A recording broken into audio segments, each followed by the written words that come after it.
törvények magukért beszélnek, ezt a tanácsomat éve elmondtam, hogy már ki van a faszom az egészen.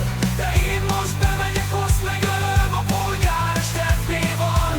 Azért van, hogy a szegény embereknek megölöm a polgármestert, megölöm a polgármestert, megölöm a polgármestert, megölöm a polgármestert, megölöm a polgármestert, megölöm a polgármestert, megölöm a polgármestert.